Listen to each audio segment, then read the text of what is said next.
Pak Sapto besanku.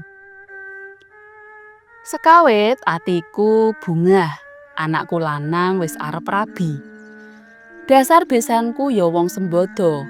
Sapto Adi asmane. Ngasto sekretaris kecamatan. Jan, bungah atiku. Ing ngatasé sak aku wong tani mligi besanan karo punggawa kecamatan.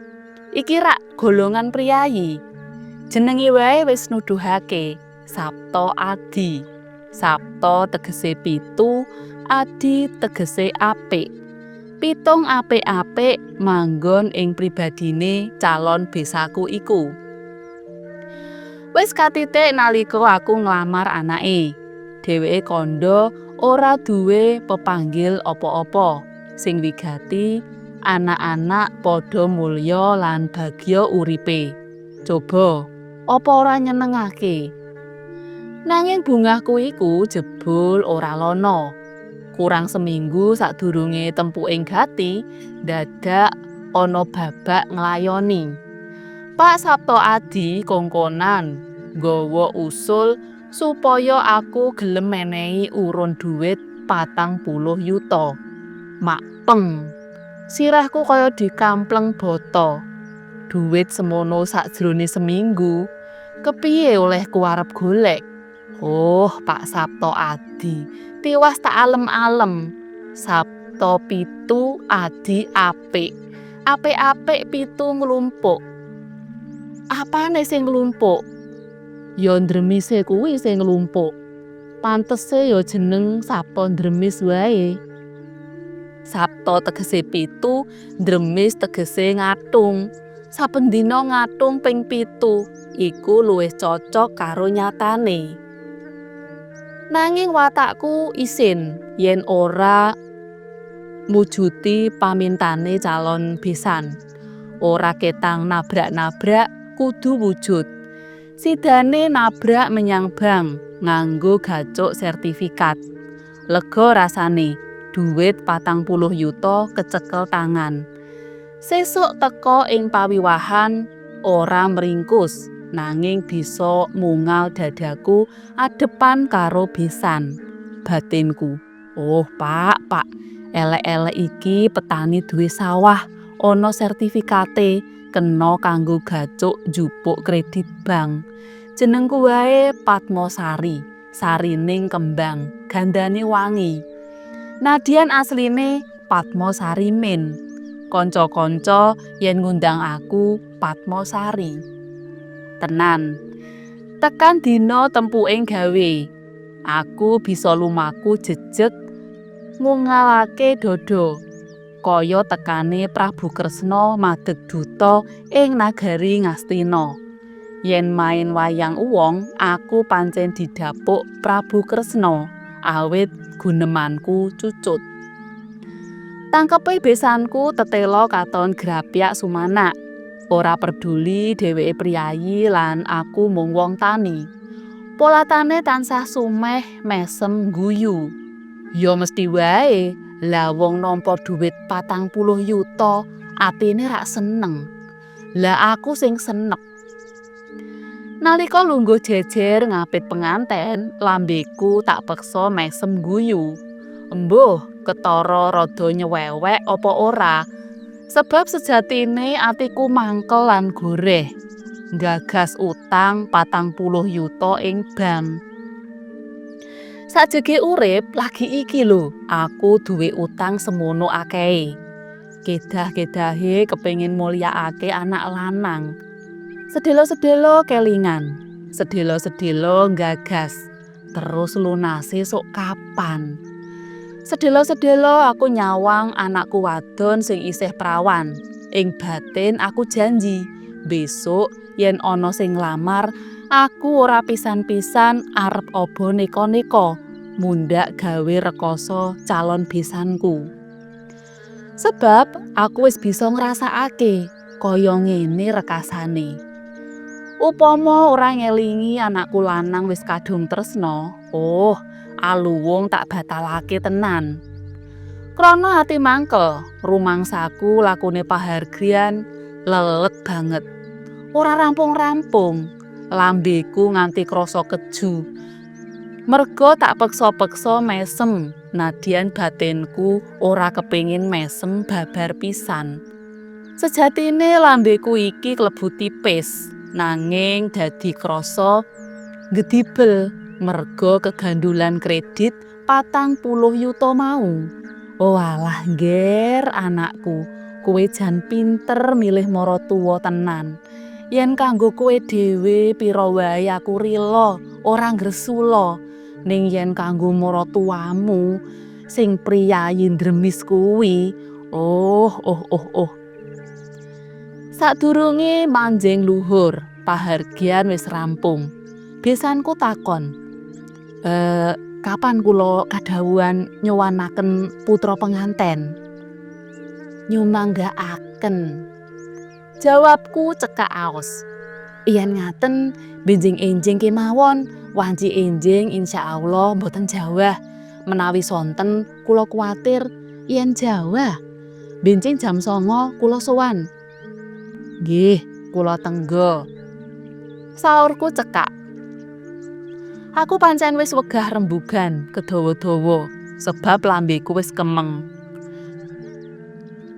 Dina candhake kabukten besanku iku pancen wong disiplin. Jam 09.00 tit wis tekan ngomahku tenan. Penganten sakloron dikawal para keluarga lan kadang mitra. Salah siji makili besanku masrahake penganten. Saksampunipun salam taklim lan jurung pamuji tumrap Bapak Patmosari sakluwarga. Menika putra penganten sarimbit anak Mas Bagus Wiratno lan ingkang garwa Roro Suwasti. Kula pasrahaken dhateng Bapak. Borong anggenipun merdi murih kasembadan mangun keluarga ingkang bagya mulya. Keluarga ingkang sakinah mawaddah warahmah. Nuwun. Ditampa dening Pak Bayan, makili aku. Kula tampi pasrahipun Bapak Sabto Adi kanthi sukaning manah. Bapak Patmosari ngaturaken sanget agenging panuwun. Dene kala wingi Bapak Sabto Adi sakluwarga sampun kersa miwaha putra penganten kanthi semuwa damel bombong ing manahipun Bapak Patmosari sakkeluwarga. Saklajengipun aku ora setuju karo omongane bayane kuwi. Gawe bombonge atiku. Sing bombong ki sapa? Aku ki malah senep. Bayane iku sajake ora gagas. Yen duit serah-serahan 40 yuta kuwi akeh. Sak yuta ping 40. Akeh yan bayan. Coba aku sing entuk serah-serahan semono.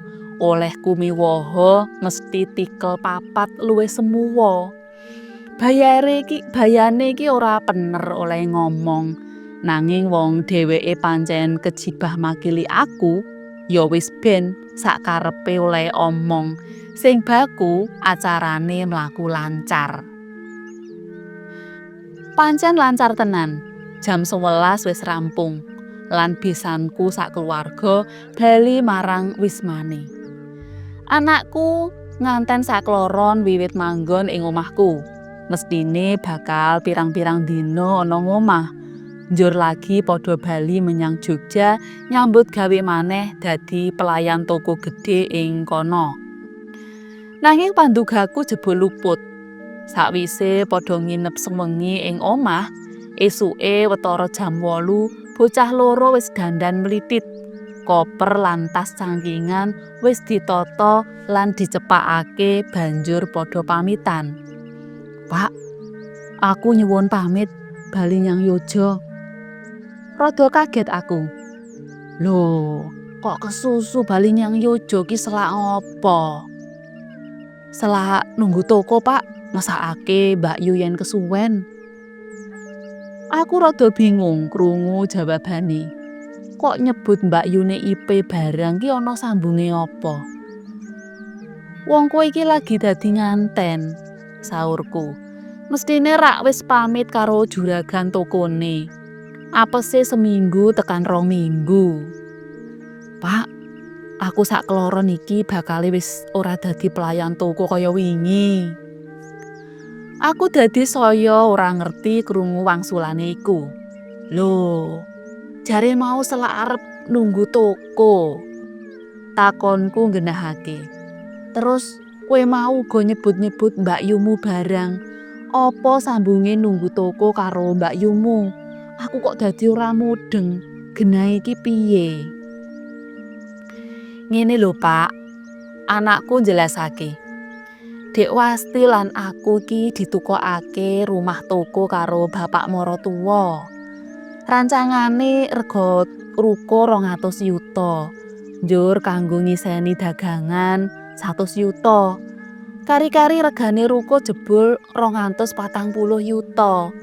Kari 60 yuta kanggo isi toko isih kurang. Mongko duwite wis entek.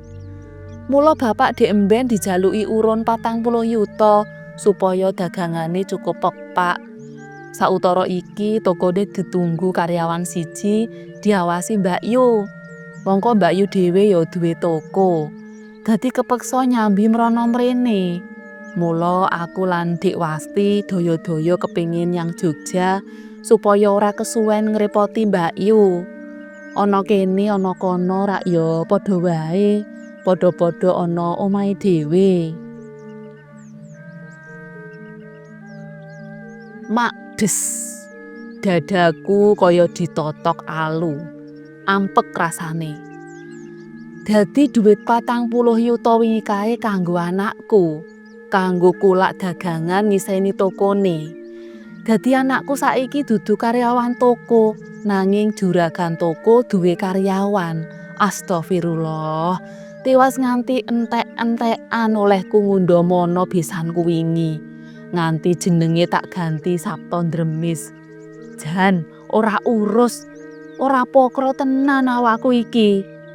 Ora patut diparabi Padmasari. Pantese ya dibalekake asline Padmasarimin. Walah Sarimin. Tujune ora nganti kewetu ing lesan, mung kandhek ing batin. Nadyan mangkono aku rumangsa keduwung, rumangsa salah marang besanku lan wajib njaluk ngapura. Mung gandeng luputku mung kandhek ing batin, aku ora perlu njaluk ngapura secara langsung. Bengine aku ngadeg salat sunat. Tak terusake maca istighfar nyuwun ngapura marang Allah. Nuli aku lungguh sila madhep arah omahe besanku. Kawetu gunemku kaya-kaya lagi adu arep karo besanku. Pak Sabto Adi ingkang minulya. Kula ngaturaken sewu-sewu kalepatan dene sampun Nyakrabawa awon dhateng panjenengan. Kula nyuwun ngapunten, Pak. Nyuwun ngapunten. Mugi anggen panjenengan mawiti toko anak kula saged megar ngrembaka dados lantaran kabegjang lan kamulyaning gesangipun anak-anak. Amin. Cutha.